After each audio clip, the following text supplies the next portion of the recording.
Assalamualaikum. Today we are going to start chapter 4 of Contract Act 1872 जो deal करता है performance of contract से। इसके बहुत से पार्ट हैं। आज हम डिस्कस करेंगे contracts which must be performed, जो कि सेक्शन 37 to 39 में डील करता है।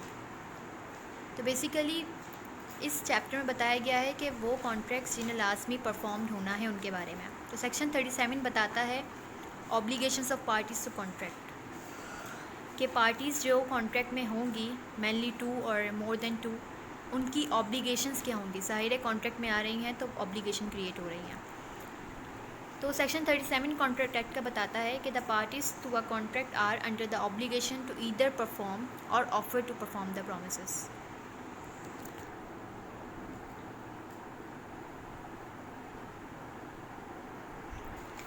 यानी कि जो पार्टीज़ हैं कॉन्ट्रैक्ट में, वो उनके पास उनका ऑब्लिगेशन है ये कि वो कॉन्ट्रैक्ट को परफॉर्म करें ख़ुद से या ऑफ़र करें। यानी कि अगर प्रॉमिसर है वो ऑफ़र करे परफॉर्मेंस के लिए या प्रॉमिसी। ठीक है, ये ऑब्लिगेशन है पार्टीज़ का। जैसे कि सेक्शन 2B में बताया गया है कि प्रॉमिसेस करते हैं, दोनों कॉन्ट्रैक्ट में आते हैं, तो उन प्रॉमिसेस को फुलफ़िल करने के लिए और उनकी परफॉर्मेंस करने के लिए ऑब्लिगेशन है पार्टीज़ पर कि वो खुद परफॉर्म करें या ऑफ़र करें परफॉर्मेंस की। Thus each party is under a legal obligation to perform his obligation which has been agreed upon under the terms of the contract unless the terms of contract expressly exempts or dispenses the performance of obligation upon the person। यानी कि ये obligation है parties का कि वो उस contract को perform करें या ऑफ़र टू परफॉर्म दें। लेकिन अगर इस तरह होता है कि लॉ ही किसी वजह से इस टाइम पे परफॉर्मेंस के लिए मना कर रहा है तो वो अलहदा बात है। ठीक है, और इसमें एक और बात बताई गई है प्रोविज़ो के में कि the promises made by the parties to the contract after their death binds their representatives provided that no contrary intention appears from the terms of the contract. इसमें ये कहा गया है कि अगर कोई पार्टी ज़ाहिर कॉन्ट्रैक्ट्स में आ रही हैं तो उन्हें वो ऑब्लिगेशंस अपनी पूरी करनी है।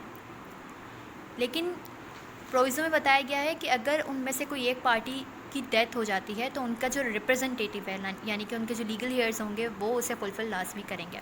जैसे मिसाल के तौर पे ए बी से ये कॉन्ट्रैक्ट करता है कि वो उसे अपनी गाड़ी सेल करेगा, और जिस टाइम पे डिलीवरी का टाइम आता है यानी कि परफॉर्मेंस का, तो वो जिसने उसे डिलीवर करनी होती है अपनी गाड़ी, वो मर जाता है। ठीक है, तो इसका मतलब उसका जो बेटा होगा, जो भी लीगल हेयर्स होंगे या उसका कोई रिप्रेजेंटेटिव होगा, वो उसे डिलीवर करेगा और उसके बदले में जो दूसरी पार्टी है वो उसे पैसे दे देगी। इसका मतलब कॉन्ट्रैक्ट जो है उसकी ऑब्लिगेशन लाजमी पूरी होनी है, चाहे वो बंदा मर भी गया है तो उसका रिप्रेजेंटेटिव उसको पूरा करेगा। ठीक है, लेकिन इस केस में यहाँ पर एक एक्सेप्शन है कि अगर कोई कॉन्ट्रैक्ट ऐसा हो रहा है जो पर्सनल स्किल्स पर हो, यानी कि फॉर एग्जांपल अगर किसी ने ये कॉन्ट्रैक्ट किया है किसी पार्टी से कि आप मुझे मेरी करके दें, मतलब आप मुझे पोर्ट्रेट करके दें, तो ये तो पर्सनल स्किल है ना किसी एक बंदे के ही। अगर वो मर जाता है तो उसका जो रिप्रेजेंटेटिव होगा, ज़रूरी थोड़ी कि उसे भी ड्रॉ करना आता हो वैसे ही। तो यहाँ ये एक्सेप्शन है, इस तरह का कॉन्ट्रैक्ट फिर नहीं चलेगा। For example, A promises to B to make him painting on a specified day for a certain price. A dies before the performance of the contract. Neither the representatives of A are not bound by the promise made by A, nor B can compel the representative for the specific performance of the promise made by A। यहाँ पर A ने B को कहा, A ने B से promise किया कि वो उसको ड्रॉ करके देगा, उसको पेंटिंग बना के देगा। ठीक है, एक स्पेसिफाइड डे का भी बता दिया और इतने पैसों में बना के देगा। लेकिन उस स्पेसिफाइड डे से पहले वो मर जाता है या फिर वो परफॉर्मेंस नहीं कर पाता, मर जाता है, तो यहाँ पर बी उसके रिप्रेजेंटेटिव को नहीं कह सकता कि आप मुझे ये पूरा करके दें प्रॉमिस, या ये भी नहीं कह सकता कि आप मुझे स्पेसिफिक परफॉर्मेंस करके दें। तो ये इस सेक्शन की एक्सेप्शन थी। ठीक है, इसके बाद हमारे पास है सेक्शन 38 जो बताता है effect of refusal to accept offer of performance. अच्छा, ऑफ़र ऑफ परफॉर्मेंस को कहते हैं tender of performance. The offer should offer the performance of an obligation under the contract to the offeree. The offer is made is called the tender of performance. अभी हमने 37 में पढ़ा कि obligations क्या हैं पार्टीज़ के। वो ये हैं कि वो या तो ख़ुद परफॉर्म करें अपनी उस ऑब्लिगेशन को, जो भी कॉन्ट्रैक्ट अराइज़ हो रही है अपने प्रोमिसेस को, या उसे ऑफ़र दें परफॉर्म करने की। ये हमने सेक्शन 37 में पढ़ा। तो जो ऑफरर अगर ऑफ़र देता है परफॉर्मेंस की तो उसे कहते हैं टेंडर ऑफ परफॉर्मेंस। ठीक है, इसका मतलब एक तो ऑफ़र अगर वो एक्चुअली कर ले, एक्चुअल परफॉर्मेंस हो जाए या टेंडर ऑफ परफॉर्मेंस हो, उन दोनों में जो भी ऑफ़र दे रहा है ऑफरर, उसकी लाइबिलिटी पूरी हो जाती है। जैसे मिसाल के तौर पर टेंडर ऑफ परफॉर्मेंस में ये है कि एक पार्टी दूसरी पार्टी को कह रही है कि मैं आपको अपना गुड्स वगैरह वो सब लेकर उसकी जगह पर पहुंच जाते हैं जहाँ पे उन्होंने उसे परफॉर्म करना होता है, लेकिन वहाँ पर पार्टी कहती है कि अभी हम ये डिलीवरी नहीं लेना चाहते हैं, एंड टाइम पे रिफ्यूज़ कर देती है कि हम अभी इस टाइम पर इस गुड्स की डिलीवरी नहीं लेना चाहते। तो यहाँ पर जो पार्टी ने ऑफ़र दी थी और अपनी परफॉर्मेंस की, ऑफ़र टू परफॉर्म था उसने किया, उसके ऊपर कोई लाइबिलिटी नहीं आती या उसका कोई राइट लूज़ नहीं होता। उसने परफॉर्मेंस की अपनी ऑब्लिगेशन पूरी की एक तरह से, क्योंकि उसने ऑफ़र टू परफॉर्मेंस दी, लेकिन वो तो सामने वाली की पार्टी के ऊपर है कि उसने रिफ्यूज़ कर दिया, वरना उसने अपना ऑब्लिगेशन पूरा कर लिया।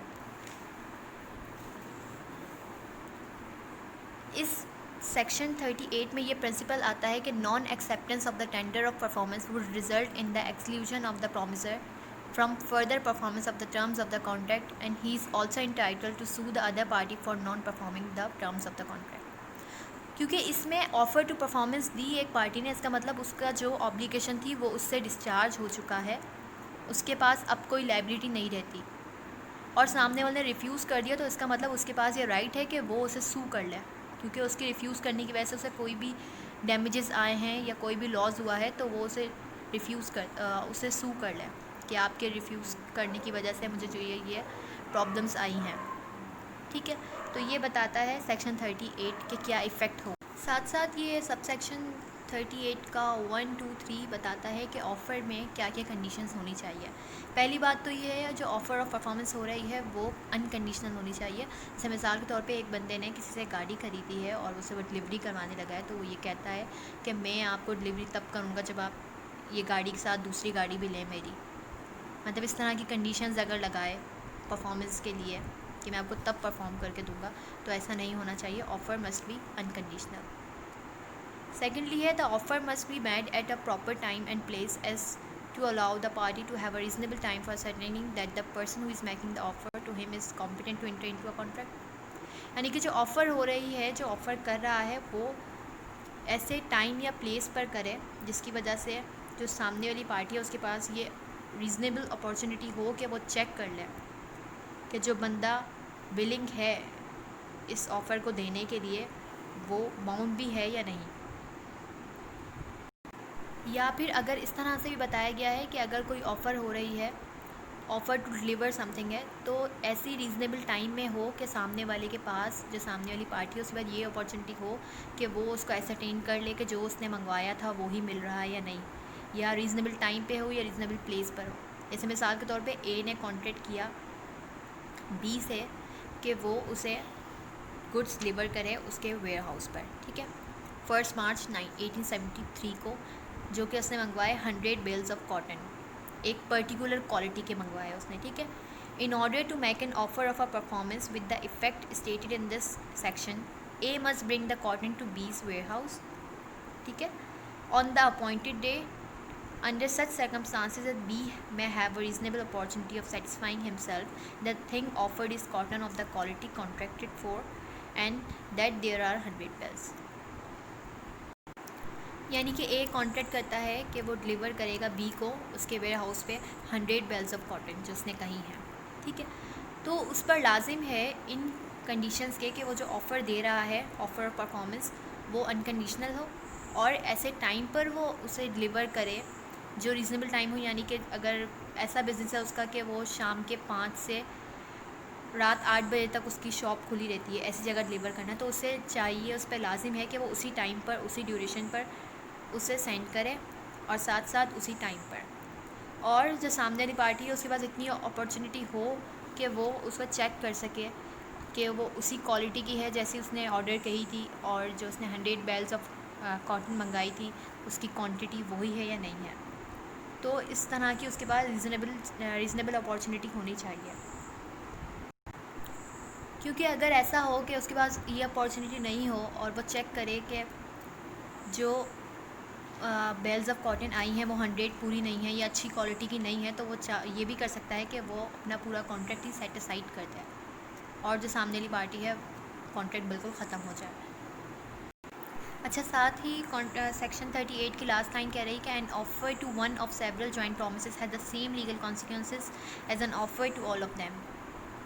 यानी कि अगर कोई ऐसी ऑफ़र दे जा रही है जिसमें प्रॉमिस ही बहुत सारे हैं, मतलब 2-3 हैं, तो अगर उनमें से किसी एक को भी ये बात कही जा रही है तो वो उसका जो इफ़ेक्ट होगा वो ऐसा ही होगा कि सबको कही गई है। इस मिसाल के तौर पे ABC तीनों पार्टनर्स हैं और D है जिसने उन्हें ऑफ़र दी है कि वो उन्हें कुछ सेल करना चाहता है या उन्हें डिलीवरी करवाना चाहता है, तो वो अगर किसी में इनमें से किसी को भी कह दे या A को कह दे या सिर्फ B को भी कह दे, तो उसका कॉन्सिक्वेंसेस ऐसे ही होंगे, उसका इफ़ेक्ट ऐसा ही होगा जैसे सबको कहा गया है।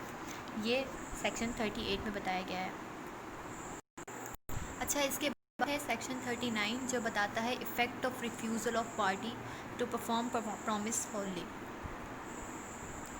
इसमें ये बताया गया है कि इफ़ेक्ट क्या होगा अगर कोई पार्टी मुकम्मल तौर पर अपना प्रॉमिस फुलफ़िल करने से इनकार कर दे कि मैं ये प्रॉमिस पूरा नहीं करूँगा या अपनी ऑब्लिगेशन पूरी नहीं करूँगा, तो उसे कहेंगे ब्रीच ऑफ कॉन्ट्रैक्ट। यहाँ पर उसने ब्रीच कर दिया। तो ब्रीच जो है वो 2 तरह की होती है, एक होती है एंटिसिपेटरी और दूसरी होती है एक्चुअल ब्रीच ऑफ कॉन्ट्रैक्ट। 2 तरह की ब्रीच होती है। एंटिसिपेटरी नेम से ही पता चल रहा है कि जो बिफोर हो जाए, before the time of performance, यानी कि जो टाइम है परफॉर्मेंस का उससे पहले ही कोई पार्टी मना कर दे कि मैं ये कॉन्ट्रैक्ट नहीं करना चाहता या मैं अपना ये ऑब्लिगेशन पूरा नहीं करना चाहता, तो जो प्रॉमिसर है अपनी अनविलिंगनेस वो एक्सप्रेसली भी बता सकता है या इम्प्लाइडली फॉर्म में भी बता सकता है। एक्सप्रेसली इस तरह के वो साफ साफ बोल दे कि मैं अपना ये प्रॉमिस पूरा नहीं कर सकता, या जब परफॉर्मेंस की बारी आए तो वो अपना ऑब्लिगेशन पूरा ना करे तब। इम्प्लाइडली इस तरह होगा कि अगर कोई किसी ने मिसाल के तौर पर एक बंदे ने कहा है कि मैं आपको ये अपनी गाड़ी सेल करूँगा, ठीक है, ए ने बी को कहा है कि ए ने कहा है मैं अपनी आपको ये गाड़ी सेल करूँगा, बी ने भी एक्सेप्ट कर लिया, ठीक है। तो जब परफॉर्मेंस का दिन आया ए ने वो गाड़ी सेल करनी थी बी को, लेकिन एंड टाइम पर सी को कर दी, तो यहाँ पर भी ब्रीच हो गया एक तरह से। तो ये जो ब्रीच है वो इम्प्लाइडली कहा जाएगा, ठीक है। अच्छा, जो कॉन्ट्रैक्ट एक्ट में सेक्शन 39 बताता है वो ये है कि when a party to contract has refused to perform or disable himself from performing his promise in its entirely, the promisee may put an end to the contract unless he has signified but words or conduct his acquiescences in its continuance। कि अगर कोई party ही performance करने से refuse कर दे या disable हो जाए perform करने से, तो फिर जो सामने वाली पार्टी है उसको ये हक है, उसका ये राइट है कि वो पूरा का पूरा कॉन्ट्रैक्ट ही सेट असाइड कर दें, ठीक है। मिसाल के तौर पे बुक में एक एग्जांपल दी गई है कि A a singer enters into a contract with B. A एक सिंगर है जो बी के साथ कॉन्ट्रैक्ट में आता है, जो एक मैनेजर है किसी थिएटर का, कि वो सिंग करेगा, मतलब गाएगा, एक सिंगर है, उसके थिएटर में एक वीक में 2 रातों में, मतलब एक वीक में 2 दिन वो उसके थिएटर में सिंग करेगा। एक सिंगर ये कॉन्ट्रैक्ट करता है, ठीक है। ए है जो बी से, और बी कहता है कि मैं आपको 100 रुपीज़ दूँगा हर दिन के हिसाब से, मतलब कि उसे वीक के 200 रुपीज़ मिलेंगे, एक दिन में उसे 100 रुपीज़ मिलेंगे, वो आएगा सिंग करेगा तब, ठीक है। लेकिन अगर किसी एक दिन वो खुद नहीं आता, अपनी मर्ज़ी से अगर नहीं आता, तो यहाँ पर जो पार्टी अदर पार्टी है, यानी कि जो थिएटर का मैनेजर है, उसका ये पूरा राइट है कि वो कॉन्ट्रैक्ट को सेट असाइड करता है, ठीक है। एक तो उसके पास ये राइट है, जैसे कि इधर इन्होंने कहा है कि when a promisor refuses to perform his promises leading to an anticipatory breach of contract, the promise is excused from performance or from further performance of his obligation, ठीक है। अगर उसने ख़ुद से ब्रीच कर दिया, यानी कि मना कर दिया कि मैं अब आगे नहीं आऊँगा, जैसे एग्जाम्पल में था कि वो अगर नहीं आता, एब्सेंट हो जाता है, अपना परफॉर्मेंस नहीं करता, तो वो ये भी कर सकता है जो अदर पार्टी है कि treat the contract as cancelled, कि उस कॉन्ट्रैक्ट को कैंसिल कर दे और उसके ना आने की वजह से उस दिन उसे जो भी डैमेजेस हुए वो सूट फाइल कर दे उसके अगेंस्ट, ठीक है। इस तरह भी हो सकता है जैसे कि इसकी दूसरी एग्जांपल में है कि ए जो सिंगर है वो अगर एक दिन नहीं आया, ठीक है, नहीं आता और दूसरे जो मैनेजर है उसको बता देता है कि मैं किस वजह से नहीं आया, और मैनेजर इस बात को एक्सेप्ट कर लेता है, जबकि उसके पास ये राइट था मैनेजर के पास कि वो कॉन्ट्रैक्ट को ही सेटिसाइड कर दे। लेकिन वो अगर एक दिन नहीं आया और दूसरे दिन वापस आ गया मतलब सिंग करने के लिए, तो वो चाहे तो अपने कॉन्ट्रैक्ट को सेम वैसे ही चला सकता है जैसे चल रहा था। लेकिन हाँ, उसके पास यहाँ पर भी एक राइट है मैनेजर के पास कि जो एक दिन वो नहीं आया था उसकी वजह से जो भी डैमेजेस आए वो उसे क्लेम कर सकता है, ठीक है। ये सेक्शन 39 में बताया गया है कि अगर रिफ्यूज़ कर दे वो परफॉर्म करने से प्रॉमिस को, तो क्या क्या इफ़ेक्ट होगा। एक तो ये कि अगर वो चाहे तो उसे बिल्कुल सेटिसाइड कर दे, या दूसरा ये कि अगर वो जान के कि अगर वो भले वो एक दिन नहीं आया या उसने अपनी परफॉर्मेंस नहीं की लेकिन दूसरी दफ़ा उसने कर दी, तो वो उसके पास अपनी डिस्क्रिशनरी पावर है कि वो उसे कॉन्ट्रैक्ट चलने दें, ठीक है। और जो उसे डैमेज आया था वो उसे क्लेम भी कर सकता है साथ साथ। अच्छा, जो ब्रीच ऑफ कॉन्ट्रैक्ट है वो दो तरह के हैं, अभी मैंने आपको बताया था। तो पहला क्या था, एंटिसिपेटरी ब्रीच ऑफ कॉन्ट्रैक्ट, और एक होती है actual breach of contract. Main difference था कि एंटिसिपेटरी तो वो थी जो before the time of performance he breach हो, और एक्चुअल ब्रीच ऑफ कॉन्ट्रैक्ट वो है जो शेड्यूल टाइम पर एंड वक्त पर ही परफॉर्मेंस के उसे मना कर दिया जाए, जिसमें पहले है कि at the time when the performance of the contract is due. इसमें यह है, मिसाल के तौर पे एक पार्टी ने दूसरी पार्टी को कहा कि मैं आपको 10 सितंबर तक ये गुड्स जो हैं वो आपको डिलीवर कर दूंगा, ठीक है, और 10 सितंबर आ जाती है वो डिलीवर नहीं करता, तो ये जो ब्रीच हो रही है वो at the time when the performance of the contract is due तब हो रही है, तो ये एक्चुअल ब्रीच ऑफ कॉन्ट्रैक्ट है। सेकेंडली है during the performance of the contract. इसमें यह है कि जब परफॉर्मेंस हो रही है उसी टाइम पर कोई एक्शन से या एक्सप्रेसली मना कर दे कि मैं आपसे बस परफॉर्मेंस करना ही नहीं चाहता, मैं आपको ये चीज़ नहीं देना चाहता, ठीक है। तो इस तरह की जो परफॉर्मेंस ऑफ द कॉन्ट्रैक्ट के दरमियान ही ब्रीच हो जाए वो एक्चुअल ब्रीच ऑफ कॉन्ट्रैक्ट होगी। ये बताया गया था सेक्शन 39 में। उम्मीद है आप सबको समझ आया होगा। जज़ाकुमुल्लाहु खैरा।